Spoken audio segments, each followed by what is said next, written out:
आगे गया नामक राजा हुए। ये विष्णु भगवान के बहुत बड़े भक्त हुए। एक बार शिकार खेलने जाते हैं तो हिरण के धोखे में मारा हुआ तीर एक ब्राह्मण को जाकर लगता है। उन्होंने मरते मरते श्राप दिया कि तुम राजा हो पर कार्य तुमने असुरों वाले किए हैं, तो मैं श्राप देता हूं तुम असुर योनि को ही प्राप्त हो जाओ। श्राप देते ही उनका शरीर 5 कोस तक फैल गया।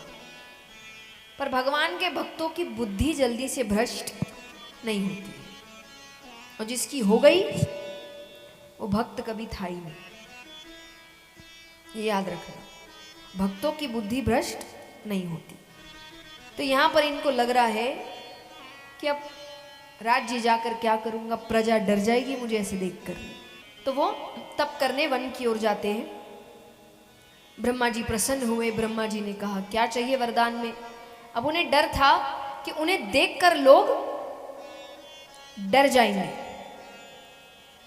डर जाएंगे। तो उन्होंने यही मांगा कि मेरे दर्शन मात्र से जीव का कल्याण हो जाए, जो मुझे देख ले उसे स्वर्ग की प्राप्ति हो।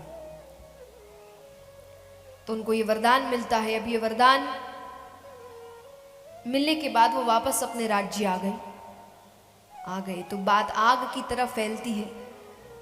सबको पता लगने लगा। अब हजारों की संख्या में लोग उनके दर्शन करने आ रहे हैं। पापियों की मौज थी, जिन्होंने जीवन भर पाप किए, गयासुर के दर्शन करके स्वर्ग की प्राप्ति हो रही है।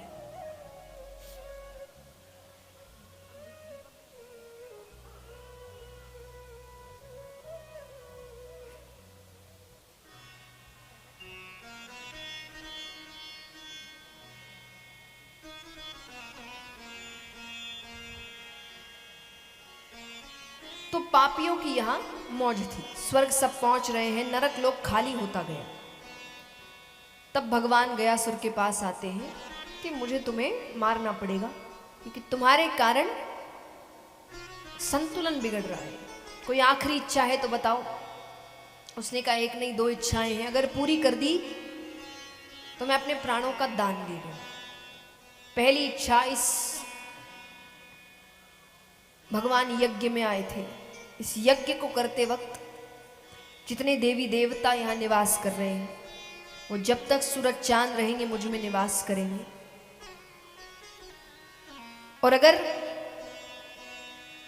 ऐसे तो श्राद्ध इत्यादि करने से मुक्ति मिल जाती है, कोई ना कर पाए तो मेरे स्थान में आकर कोई इतना भी कह दे कि हे प्रभु मेरे पितरेश्वरों को मुक्ति प्रदान करिए, आप उनके पितरेश्वरों को मुक्ति प्रदान करें।